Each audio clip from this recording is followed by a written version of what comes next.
여러분 반갑습니다. 늘 반갑지만 더 반갑습니다. 예. 제가 이제 아시다시피 아는 사람들은 아시겠습니다만은 다음 주 월요일 날 출국해서 2주간은 미국에 그리고 또 한 주는 한국에서 일들을 보고 3주 후에 돌아오게 됩니다.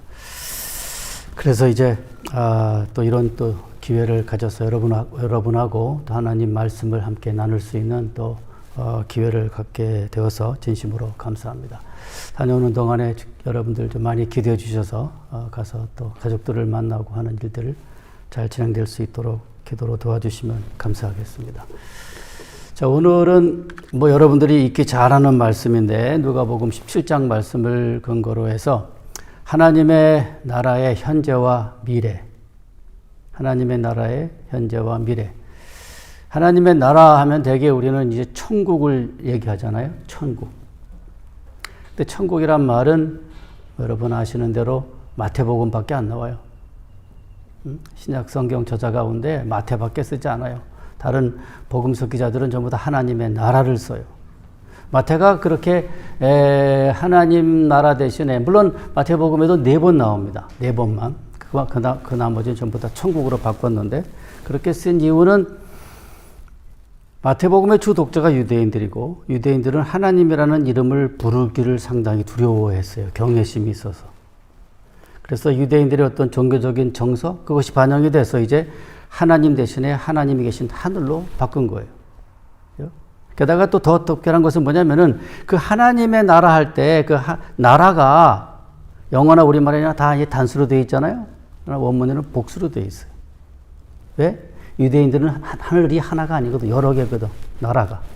그죠? 하나님의 나라 그럴 때, 하늘나라 그럴 때, 그 하늘이, 죄송합니다. 하늘이 복수로 되어 있어요.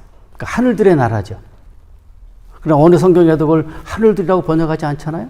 왜 그런가? 바로 유대인들은 하늘이 여러 개이기 때문에 바로 복수로 되어 있는 겁니다. 그 마태복음 얘기고, 그러나 다른 모든 복음서에는 사실은 다른 성경 저자들은 전부 다 그걸 하나님의 나라라고 쓰고 있어요. 그러니까 우리 자꾸 천국 그러니까 자꾸 하늘로만 생각하기 쉬운데, 그러나 오늘 이 본문 말씀에 의하면은 하나님의 나라는 볼 수 있게 있는 것이 아니고 여기 있다 저기 있다는 것이 아니라 어디요? 너희 안에란 말은 제가 이제 좀 더 설명하겠습니다만은 너희 안에는 영어로 말하면 among you입니다.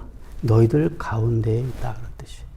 자, 오늘 본문 말씀을 제가 한번 직역해 보면은 헬라어를 직역하면은 바리새인들에 의해 하나님의 나라는 언제 옵니까? 라고 질문되었을 때 예수께서 그들에게 대답하여 말씀하셨다. 하나님의 나라는 볼 수 있도록 오는 것이 아니고 또한 보라 여기다 혹은 저기다 라고 말할 수 없을 것이다.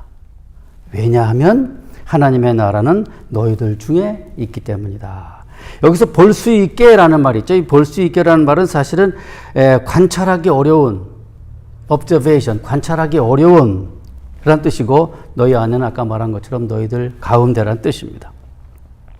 그 특별히 우리말 번역에는 나오지 않는 것이 이제 바로 여기 있다 저기 있다고도 못하리니 하고 그 다음에 원문에는 뭐가 들어가 있냐면 왜냐하면이 들어가 있어요. 왜냐하면 왜 여기 있다 저기 있다라고 못하는 이유는 왜냐하면은 하나님의 나라가 너희들 가운데 있기 때문에. 근데 그 왜냐하면을 우리말 성경에는 생략하고 있어요. 그래서 본문의 의미가 조금 약화됐어요. 그래서 이제 이것을 갖다가 제가 살려서 한번 의역하면 이렇게 됩니다. 오늘날 우리가 하나님의 나라를 목격하거나 목도할 수 없는 것은 그 나라가 이미 우리 가운데에 보이지 않게 와 있기 때문이다. 잘 이해되시죠? 다시 말씀드리면은 하나님의 나라가 목격하거나 목도할 수 없는 것은 그 나라가 이미 우리 가운데 보이지 않게 와 있기 때문이다. 그런 뜻입니다.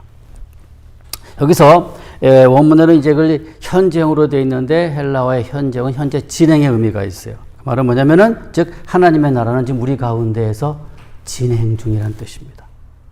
진행 중이에요. In progress. 따라서 이 본문은 사실 신약 성경에서 하나님의 나라의 현재성 또는 어려운 말로 실현된 종말론을 가리키는 신약의 대표적인 구절이 됩니다. 이제 오늘 본문을 중심으로 해서 우리 가운데 이미 우리 가운데 와 있는 이미 진행 중인 하나님의 나라에 대해서 한번 살펴보면서 또 우리의 사명과 사역을 되새겨보는 그런 시간이 될 수 있기를 바랍니다. 자, 이제 분명한 것은 이제 하나님의 나라는 들어가는 곳이 아니죠. 오늘 말씀에도 그렇듯이, 그렇죠? 그것은, 물론 우리가 하나님의 나라의 미래를 얘기할 때, 반드시 우리가 장차 들어갈 미래 하나님 나라가 있어요. 그건 분명합니다. 그러나 그와 함께, 오는 세상과 함께 동시에 예수님의 초림, 예수님의 강림으로 말미암아 이 땅에 이미 시작된 하나님의 나라, 이것도 성경이 분명히 말씀하고 있는 진리입니다. 그래서 근본적으로 하나님의 나라는 천국은 양면성, 현재성과 미래성을 띠게 됩니다. 그래서 오늘 첫 번째로 이제 하나님의 나라의 현재성에 대해서 우리가 잘 알고 있는 것 같은데 조금 사실은 좀 잘 이해하고 있지 못한 부분이 있어서 말씀을 드립니다. 첫 번째로 뭐냐면 오늘 이제 주보 간지에 그 성경 구절이 있어요. 아마 여기도 나올 수 있겠는데 참고하시고. 먼저는 자, 하나님의 나라가, 하늘나라가 이 땅에 임한 증거가 뭔가. 첫 번째는 바로 귀신 추방이에요. 귀신 추방. 여러분, 주님이 사역하는 동안 이 땅에서 많은 귀신들을, 마귀들을 내쫓았습니다. 바로 우리가 흔히 말하는 이 축사죠, 축사. 또는 축기라고 해도 하고, 구마라고 하기도 하고, 퇴마라고 하고, 그렇죠? 세상 사람들은. 이 귀신을 쫓아내는 것. 바로 이것은 하나님의 나라가 임한 증거인데, 첫 번째로 우리 마태복음 12장 28절을 봅니다. 마태복음 12장 28절. 한번 같이 읽을까요? 시작. 그러나 내가 하나님의 성령을 힘입어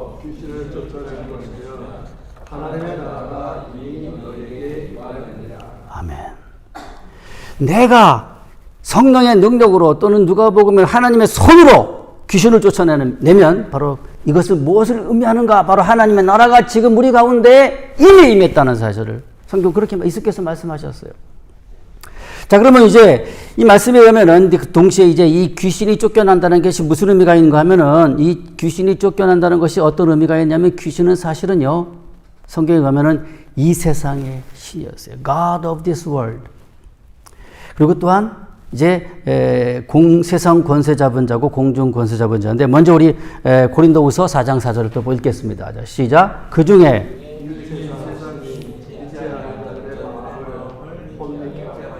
그리스도의 영광의 복음의 광채가 비치지 못하게 하매니 그리스도는 하나님의 형상이라. 이 신이란 말이야. 헬라어로 데오스를 썼어요. 즉, 이 세상을 사실은 어떻게 보면은 하나님의 허락하에 잠정적으로 지배하는 자가 누군가? 바로 이 귀신이에요. 마귀예요. 그러나 잠정적이라는 사실을 잊지 마세요. 영원히 아닙니다. 하나님의 허락하에 잠정적으로 이 세상의 신이, 그렇죠? 우리 지배하고 있고. 두 번째, 4장 6절 누가복음 읽겠습니다. 시작. 모든 권세와 그 영광을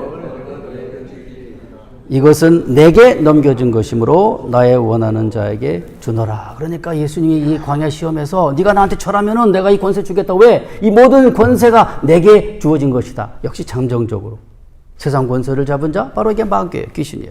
세 번째, 에베소서 2장 2절입니다. 시작. 그때 그 가운데서 행하여 이 세상 풍속을 줬고 공중의 권세 잡은 자를 따랐으니 공중 권세, 공중 세력을 잡고 지배하는 자가 바로 이 마귀예요. 그렇죠? 이 말씀에 의하면 하나님에 의해서 이 마귀 귀신은 이 땅에서 일시적으로 잠정적으로 활동하도록 허락받았습니다. 그런데 이 세상의 신이고 이 세상의 권세와 공중 권세 잡은 자인 귀신이, 마귀, 사탄이 자기 영역에서 쫓겨난다는 것은 뭘 의미합니까? 자기 영역이잖아요. 내게 넘겨준 것이다. 그렇죠? 그런데 이 마귀 사탄이 자기 영역에서 쫓겨난다는 것은 무엇을 가리키는가? 바로 뭡니까? 하나님의 나라가 임한 증거입니다. 오늘도 마찬가지예요. 예수님의 이름으로 귀신이 쫓겨나가는 그곳에 뭡니까? 하나님의 나라가 임한 것입니다. 하나님 나라가 우리 가운데 와 있다는 바로 증거가 귀신들이 지금도 쫓겨나고 지금도 여전히 예수 그리스도 이름으로 우리가 기도할 때 마귀들은 힘을 못 주고 쫓겨날 줄로 믿습니다. 두 번째는 뭐냐면은, 두 번째는 이제 사실은 두 번째 하나님의 나라가 임한 증거 가운데 중요한 부분이 바로 뭐냐면 바로 예수 그리스도의 부활입니다. 여러분, 부활은 이 내세에서 미래에서 발생할 수 있는 일이지 현세에서 발생할 수 있는 일이 아닙니다. 여러분, 부활하면은 혹시 사람들 가운데 죽었다가 살아난 사람 여러분 아시죠? 누구 합니까? 죽었다가 성경에 뭐 많이 있지만은 그중에 대표적인 사람이 우리가 이름을 아는 사람인데 빠졌잖아요. 그런데 나사로 또 죽었어요, 안 죽었어요? 또 죽었겠죠. 그렇죠? 그거 신이 한 이상 오래 못 살죠. 영원히 못 살죠. 부활이 아니라 나사로의 다시 삶을 우리가 혈액제라고 말을 안 써요. 뭐예요? 리서시테이션. 깨어났다. 우리말 다르면 않습니다. 그렇죠? 말하러 나사로는 부활한 게 아니에요. 부활은 오직 예수 그리스도에게만 해당된 것이고 죽었다가 살아서 다시 안 죽는 것이 그것이 부활입니다. 그렇죠? 하나 재밌는 얘기 할까요? 여러분, 예수께서 나사로를 살리실 때 그 무덤에 가서 나사로야 나오너라 그랬죠? 왜 꼭 이름을 불렀을까? 이름을 안 부르면 다 나오니까. 그 무덤에는 다 나오니까 나사로야 나오라 그러죠.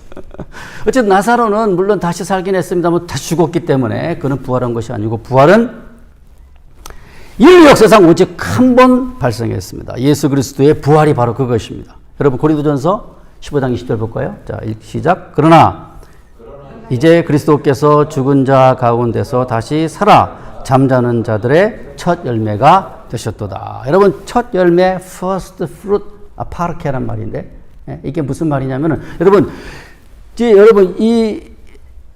지금이 가을입니까 겨울입니까? 겨울입니까? 자 그런데 이제 가을이 되면은 열매가 맺히죠. 그러면 우리는 열매를 맺히는 것을 보고 뭘 알아요? 열매를 맺히는 거 보면 이제 추수 계절이 왔다고 생각하는 거죠. 그죠? 추수가 온 거죠. 하비스트가 온 거죠. 가을이 온 거죠.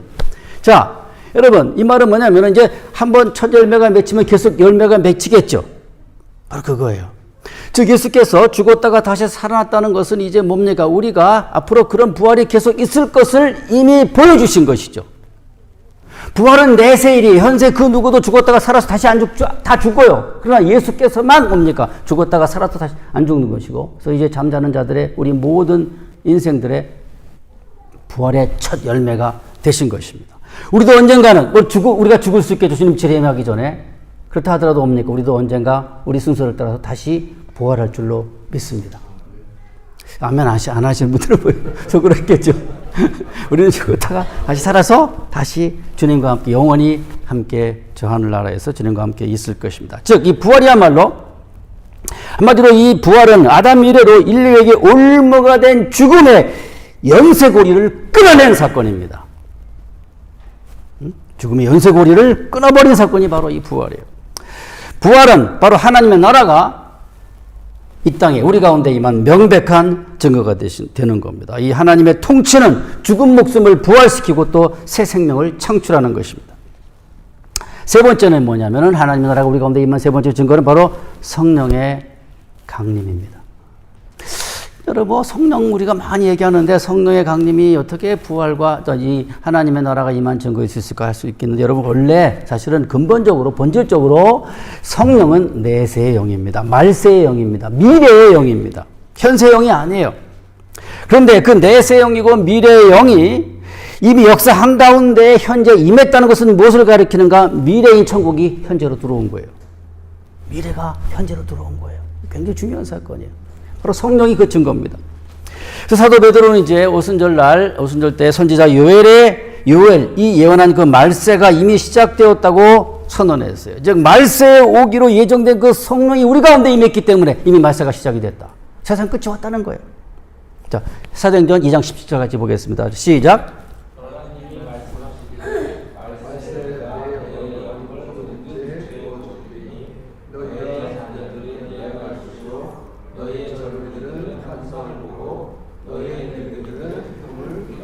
구약에도 하나님의 성령이 있긴 했습니다만 그건 개인적으로 개별적으로 있었어요. 그렇죠? 그러나 이제 신약에 오순절날 성령이 모든 사람에게 모든 육체에게 물 붓듯이 부어졌던 것이고 바로 그것은 무엇인가? 요엘이 예언한 그 말세가 세상의 끝이 이미 도래했다는 거죠. 이미 왔다는 거죠. 하나님의 나라가.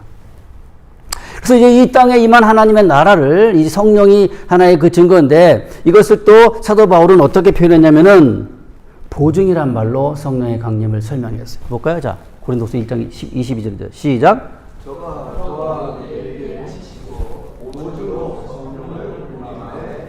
자, 여기서 이 보증이란 말 굉장히 중요합니다. 우리를 인치시고, 그렇죠? 하나님께서 우리를 인치시고 낙인을 도장을 찍은 거죠. 인치시고 그것을 보증하기 위해서 성령을 미리 주신 거예요. 미리. 여러분 이 보증이라는 말이 뭐냐면 헬라어로 알아보니 이 말은 뭐냐면요. first installment 즉 첫 번째 할부금이란 말이에요. 첫 번째 할부금 또는 뭐 착수금, 다운페이 같은 거죠. 그 다음에 플래치 저당 같은 거예요. 여러분 우리가 어떤 물건을 살 때 미리 첫 번째 할부금을 내면 법적으로 어떻게 됩니까? 내 소유가 되죠. 그렇죠? 따라서 하나님께서 우리를 구원하시기 위해서 이미 보증금으로 성령을 미리 주신 거예요. 아멘. 성령을 받은 것은 뭡니까? 우리의 미래가 보장된 거예요. 우리 영생이 보장된 거예요. 그것을 위해서 미리 성령을 내어주신 거예요. 보증으로. 즉 하나님께서는 이 미래, 즉 내세의 구원을 우리의 구원을 보증하기 위해서 미래의 영이신 성령을 미리 우리에게 주셔서 우리에게 들어오신 것입니다. 그러므로 내세 영이신 성령의 강림은 바로 하나님의 나라가 우리 가운데 이미 시작됨을 가리키는 매우 중요한 강력한 증거가 되는 것입니다. 이 세 가지 귀신 주방과 또 한 가지 뭐죠? 이제 예수님의 부활과 그 다음에 또 성령의 강림 이 세 가지를 통해서 우리는 이미 하나님의 나라가 우리 가운데 와 있음을 분명히 알 수가 있는 것입니다. 구약시대 때에는 그림자와 같이 있었습니다만 이제 예수 그리스도의 부활과 성령의 강림과 함께 신약시대에 이르러 본격적으로 이제 하나님의 나라가 우리 가운데 와 있고 진행 중인 것입니다. 그래서 주님은 이제 사역을 시작하실 때 그 취임설교에서 뭐라고 말씀했냐면은 어떻게 했어요?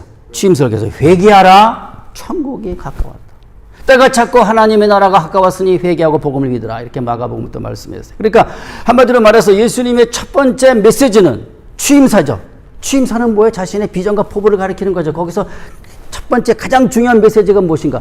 하나님의 나라가 너희들이 그렇게 학수고된 하나님의 나라가 이미 임했다는 거예요. 여기서 임했다는 말은요. 어프로치가 아니에요. 다가오는 게 아니에요. arrive. 도착했다는 거예요. 하나님 나라 이미 우리 가운데 와 있다. Kingdom of God is at your hand. 또 그렇게 번역한 것도 있어요. 너희 손 안에, 손 곁에 있다. 그런 뜻이죠. 와 있는 것이죠. 여기서 특별히 이제 이 하나님 나라 가까웠다는 말은 이제 여러분 완료형인데 헬라에서 완료형은요. 그 동작의 결과가 현재까지 남아있는 거예요. 그 말은 뭡니까? 이미 왔기 때문에 지금도 와 계신 거예요. 동작의 결과가 남아있는 거예요. 그 말은 뭐냐면은 하나님의 나라가 주님의 강림으로 시작이 되어서 그 결과 현재 지금도 온 세상이 하나님의 통치 아래 있다 그런 뜻이에요.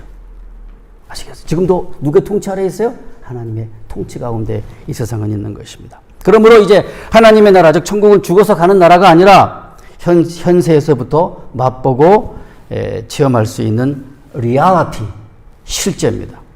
바로 여기 이제 이미와 아직이란 말 여러분 잘 아실 텐데 이미 이 하나님 구약 예언의 성취로 하나님 나라가 이미 임했고 그러나 아직 완성된 건 아니에요. 그래서 아직이에요. 완성은 언제 이루어집니까? 예수께서 재림할 때 하나님의 나라는 이제 완성이 되고 우리의 구원도 완성이 되는 것입니다. 이런 맥락 속에 또 이제 하나님의 나라 그럴 때 그 나라라는 말을 우리는 자꾸 나라 하니까 자꾸 영토 어떤 그 지리적인 개념으로 생각하기 장소 이런 지리적인 개념으로 생각하기 쉬운데 사실은 이 바실레아라는 말은 헬라어에서 그런 영토 장소란 개념도 있습니다만은 동시에 또 뭐예요? 하나님의 주권과 통치와 지배를 가리키는 것입니다. 즉 하나님의 나라는 뭐냐? 하나님의 온전한 통치와 지배와 주권이 실현되는 그것이 뭡니까? 거기가 하나님의 나라예요. 어떤 장소와 공간이라는 개념만이 있는 게 아니에요. 하나님의 통치, 하나님의 주권, 하나님의 지배가 있는 실현되는 그 모든 것이 뭡니까? 바로 하나님의 나라가 됩니다. 그래서 그것을 잘 표현한 찬송가가 495장. 내 영혼이 은총이 뭐 어디예요? 초막이나 궁궐이나 다 하늘나라 하나님의 나라가 되는 것입니다. 자, 그런데 이렇게 우리 가운데 분명히 와 있는 진행 중인 천국을 과연 우리는 그런데 맛보며 살고 있습니까? 예수 그리스도를 믿는 천국 백성으로서 우리 곁에 현재 임하여 있는 천국을 실질적으로 실제적으로 우리는 체험하며 살고 있습니까? 묻는 거예요, 제가. 과연 내가 지금 임한 하나님의 나라를 제가 체험하고 날마다 살고 있는가? 하나님 나라를 살고 있는가? 예수님의 죽음과 부활로 말미암아 지옥의 권세에서 벗어나서 천국의 백성이 되었는데 과연 나의 삶은 우리의 삶은 좀 천국일까요? 지옥일까요? 천국이 우리 곁에 와 있음에도 불구하고 여전히 우리는 지옥의 권세에 묶여 신음하고 있지는 않는지 마치 누구에게 받은 선물을 풀어보지도 않은 채 처박아둔 것처럼 이미 십자가의 주님의 승리로 말미암아 마귀와의 싸움에서 승리했음에도 불구하고 여전히 대장병처럼 살고 있지 않는가? 평화와 기쁨과 행복이 넘치는 하나님의 나라를 선물로 받았는데 마치 받지 못한 것처럼 풀어보지도 않고 처박아 두지 않았는가? 이제 우리가 받은 이 어마어마한 선물꾸러미를, 죄송합니다. 계속 흘려쳐가지고 이 선물꾸러미를 이제 풀어봐야 됩니다. 그래서 하나님 아버지의 넘치는 긍휼로 말미암아 아낌없이 선사된 하나님의 나라를 그저 바라보기만 하지 말고 이제 풀어서 펼쳐서 내 것으로 삼아야 될 줄로 믿습니다. 그래서 하나님께서는 이제 예수께서 이 땅에 오셔가지고 하나님의 나라를 설명하셨죠. 이 하나님의 나라의 비유를 통해서 많이 설명도 하셨고 또 그 나라가 이미 진행 중인 것을 보여주기 위해서, 증명하기 위해서 기적을 일으켰어요. 기적은 여러분 자연현상이 아니죠. 자연현상을 거스르는 것이고 뭡니까? 하나님의 능력이 개입돼야만 발생하는 것인데 그런 많은 능력을 통해서 하나님의 나라가 이미 진행 중인 것을 보여주셨어요. 그런 다음에 어떻게 합니까? 이제 하나님의 나라를 우리에게 초대하셨죠. 수고하고 무거운 짐진 자들아 다 내게로 오라. 내가 너희를 쉬게 하리라. 여러분 그 쉼을 누리십니까? 주께 오면은 주님의 통찰에 있으면 우리는 진정한 안식을, 쉼을 누릴 줄로 믿습니다. 우리 가운데 이미 와 있는 천국을 맛보며 이 내세를 미리 살기 위해서는, 그러니까 내세를 미리 사는 거죠. 이게 굉장히 중요한 말인데, 주님을 내 마음에 영접할 뿐만이 아니라 또 하나님의 지배와 통치와 주권에 우리를 온전히 맡겨야 하는 것입니다. 우리 한 사람 한 사람이 하나님의 지배와 통치와 주권 아래에 있을 때 그 어디나 거기가 천국이고 그걸 통해서 천국이 우리 가운데서 드러나게 될 줄로 믿습니다. 나 한 사람이 하나님의 온전한 지배와 통치와 주권 아래에 있을 때 내 삶이 곧 천국이 되는 것이고, 우리 가정이 하나님의 지배와 주권 아래에 있을 때 우리 가정이 천국이 되는 것이고, 또 뭡니까? 우리의 직장도 마찬가지, 우리 교회도 마찬가지고, 그렇죠? 중요한 것은 뭡니까? 나 한 사람부터 시작이 되는 겁니다. 나 한 사람부터. 만약에 내 마음이, 내 심령이 하나님의 주권 아래에 있지 않아서 지옥이 되면은 내 가정이 지옥이고, 내 직장이 지옥이고, 교회가 지옥이 될 겁니다. 자, 이것을 위해서 우리 이제 하나 예수님의 또 가르쳐 주신 겨자씨 비유를 통해서 한번 그 교훈을 찾아보고자 합니다. 즉, 이제 이미 도래한 천국을 향유하고 또 이걸 드러내기 위해서 그 출발은 뭐냐? 바로 나 한 사람부터라는 사실인데, 다른 사람이 문제가 아니라 바로 나 자신이 문제가 되는 것입니다. 여러분, 겨자씨는 뭡니까? 겨자씨 비유에서 이렇게 말씀했죠. 너희가 만일 믿음이 한 겨자씨만큼만 있으면 이 산을 옮기라, 여기서 저기로 옮기라 하여도 옮길 것이요 또 너희가 못할 것이 없으리라, 이런 말씀을 주셨어요, 하나님께서. 그렇죠? 그렇게 이제 겨자씨만한 믿음이 있으면 그렇게 될 것이라 말씀했는데, 겨자씨는 아시다시피 여기서 주님 말씀하신 것은 이스라엘의 그 많은 나무 가운데 가장 작은 거예요. 가장 작은데 크면 어떻게 됩니까? 거기에 새가 깃들을 정도로 큰 나무가 된다는 것이죠. 시작은 사소하지만 나 하나에 불과해, 사소해요. 그러나 뭡니까? 마지막은 크고 위대하다는 것을 가르쳐 주는 것입니다. 자, 이제 이런 교훈을 보여주는 제가 두 개의 얘기를 하고 오늘 설교를 마치겠습니다. 4세기 말에 동방에 텔레마쿠스라고 하는 전도자가 있었습니다.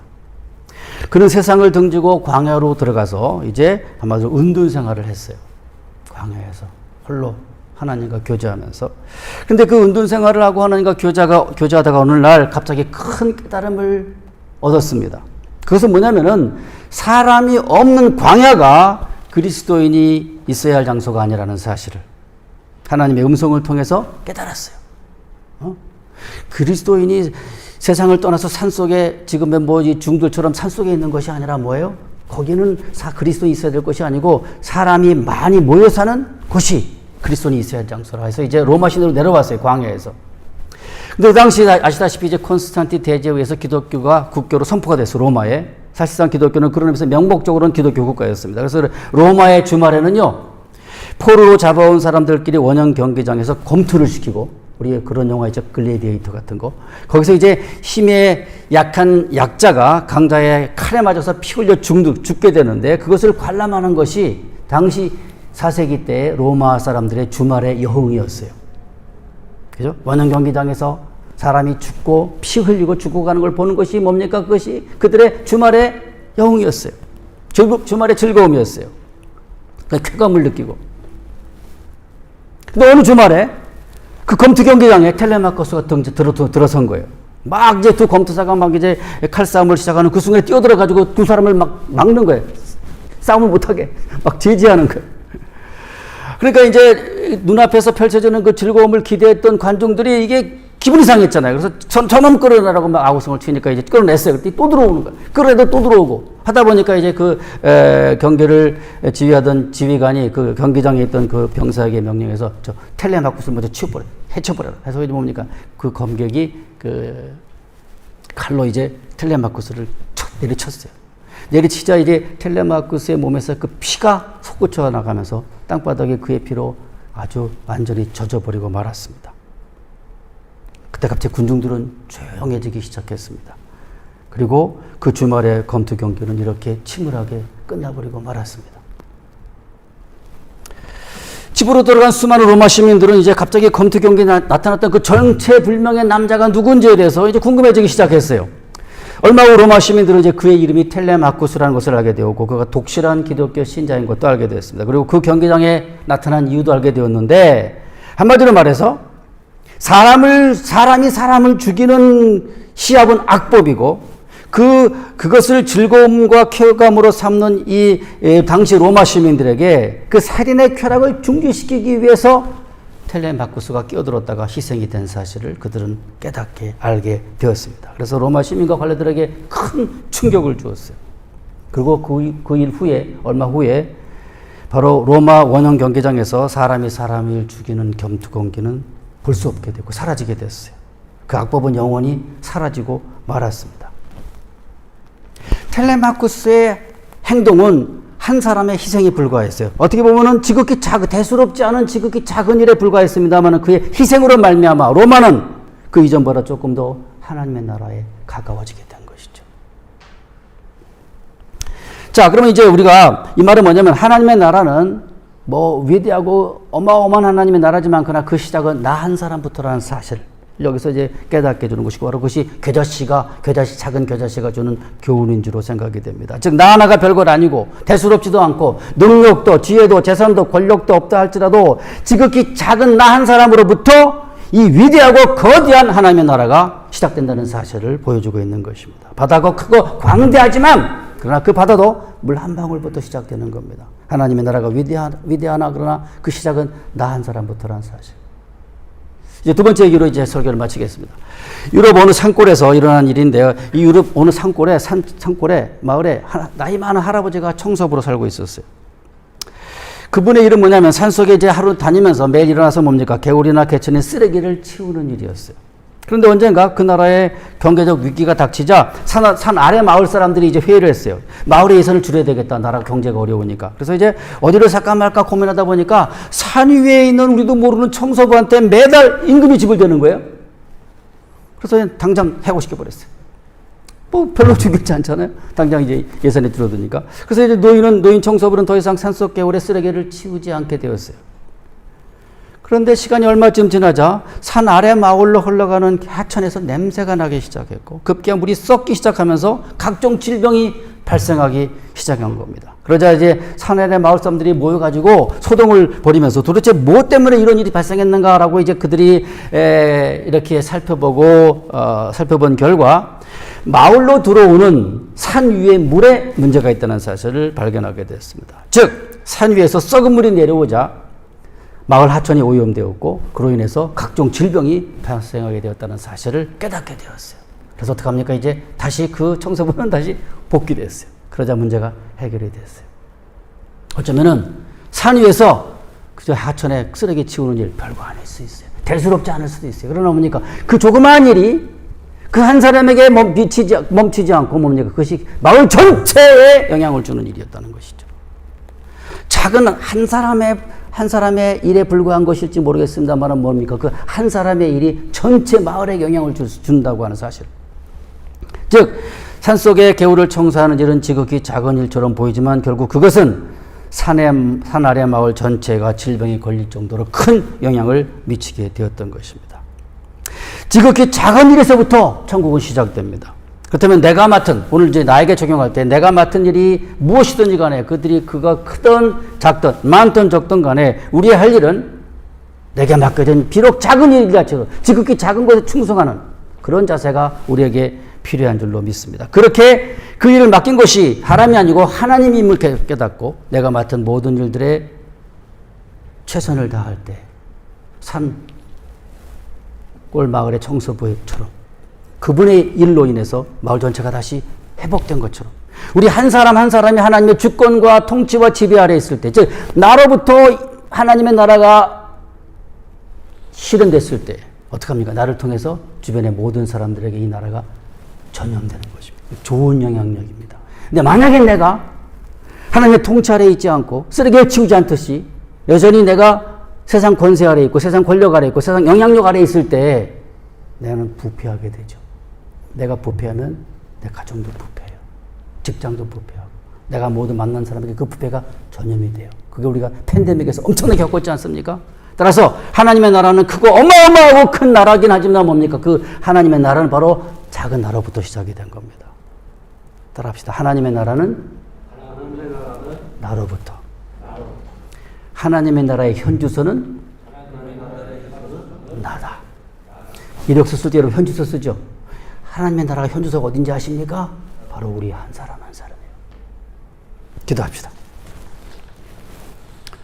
은혜로우신 하나님 아버지, 오늘 우리가 하나님의 나라가 이 땅에 임하여 우리 가운데 와 있다는 사실을 깨달았습니다. 잘 배웠습니다. 잘 들었습니다. 하나님 교훈 주신 것을 감사하고 이제 그 하나님의 나라가 우리 가운데 와 있으면 우리가 그 나라를 누리며 기뻐하고 즐거워할 텐데 왜 그 나라를 향유하지 못하고 나는 여전히 어두움 가운데 있고 슬픔 가운데 있고 괴로움 가운데 있습니까? 하나님 그것은 내가 온전히 주님의 통치와 지배 아래 있지 못함인 것을 압니다. 하나님 우리를 불쌍히 여기셔서 하나님 오늘 진리를 바르게 잘 깨닫고 이해하고 그리고 믿음으로 나아가서 이제 아버지 온전히 내가 우리 한 사람 한 사람이 주님의 통치와 지배와 주권 아래 있음으로 말미암아 나로부터 하나님의 나라가 시작됨을 기억하고 내 안에 하나님의 나라가 이루어지고 그 하나님의 나라가 내 가정에 내 직장에 내 주변에 퍼짐으로 말미암아 하나님의 뜻이 하늘에서 이루어진 것처럼 이 땅에서 이루어지는 그러한 경험들을 또는 증거들을 행하는 우리들이 될 수 있도록